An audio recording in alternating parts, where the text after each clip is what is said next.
Qual você prefere ser? Bode ou ovelha? Joio ou trigo? Você é o que, irmãos? Como servo de Deus, o servo de Deus tem que ser o que? Tem que ser trigo, tem que ser ovelha, não é verdade? O que diferencia o bode da ovelha? A aparência, né? As ovelhas possuem a lã volumosa, né, e ondulada, enquanto os bodes e as cabras apresentam um pelo mais liso e curto, né?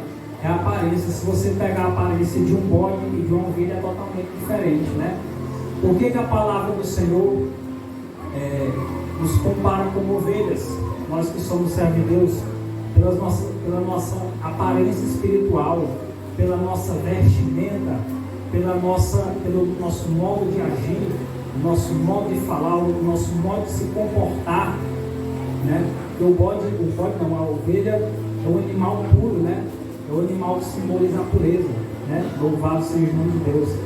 Já o bode é um animal que não cheira bem, é um animal que come até lixo, né? É um animal tinhoso, como diz o povo, né? O bode, e por isso o bode é um animal botado aí na palavra do Senhor para representar aqueles que não servem ao Senhor Jesus, né? A diferença entre o joio e o trigo, né? O trigo dá a semente que produz o bom alimento, né? O joio, enquanto o joio não tem semente, a diferença do trigo para o joio é essa, né? Que o trigo, ele tem semente, e o joio, ele não tem semente, ele só está lá de enfeite, né? Louvado seja o nome de Deus.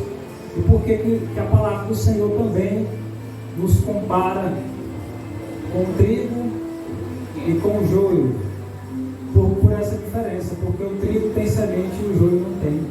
Porque você, como servo de Deus, eu como servo de Deus, a gente tem que dar frutos, a gente tem que dar frutos na obra de Deus, a gente tem que fazer algo em prol do reino de Deus, louvado seja Deus, e não ficar somente de enfeite na casa do Senhor, somente sentado no banco, para sentar no banco.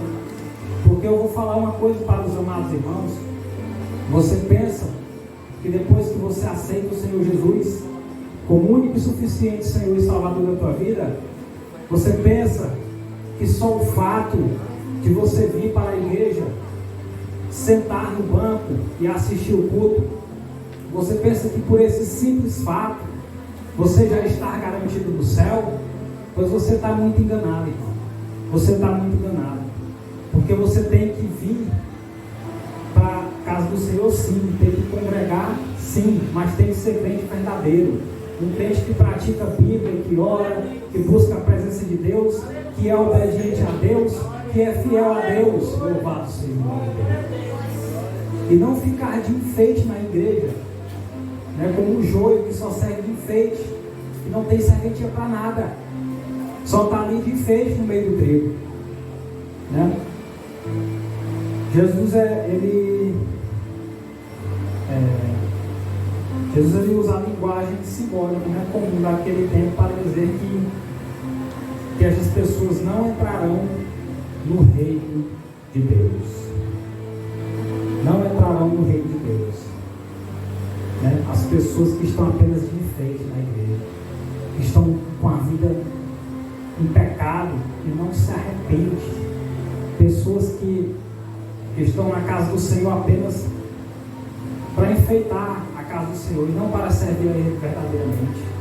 Porque outra coisa também é você demonstrar ser crente, servo de Deus aqui na igreja, mas fora da igreja você demonstrar ser outra coisa. Você tem que ser fiel a Deus quando você está fora da igreja e na igreja em todo o tempo. Você tem que mostrar a fidelidade ao Senhor. Porque eu posso enganar o pastor, eu posso enganar os irmãos, mas eu não posso enganar Deus. Ninguém se esconde dele, não é? Então, Quem é que vai ficar de fora do reino de Deus? Os injustos, os fornicadores, os adúlteros, os afeminados, os sodomitas, os ladrões, os avarentos, os bêbados, os maldizentes. Eu só selecionei só alguns, eu não peguei todos, né? Porque ainda ficou faltando alguns, mas eu selecionei esses daqui, porque eu vou explicar para os irmãos o que é que a palavra do Senhor está dizendo aqui, baseado em Mateus capítulo 25, verso 41, quando a palavra do Senhor diz que essas pessoas não vão herdar o reino dos céus. Os injustos, né? É aquele que não procede com justiça, que não está em conformidade com a justiça. É a pessoa que está na casa do Senhor e continua praticando coisas erradas, continua dando calote nas pessoas, devendo as pessoas e não pagando, continua dando mau testemunho de crente. São pastores que cometem injustiça com irmãos nas igrejas, né? Pastores que não tratam bem os irmãos, que não valorizam os irmãos, pastores que fazem injustiça com os irmãos na igreja, irmãos que fazem injustiça com os pastores na igreja. Esses são os injustos que não herdarão o reino dos céus. Louvado seja o nome do Senhor Jesus. O fornicador. Fornicação é o ato de praticar sexo com uma pessoa que não seja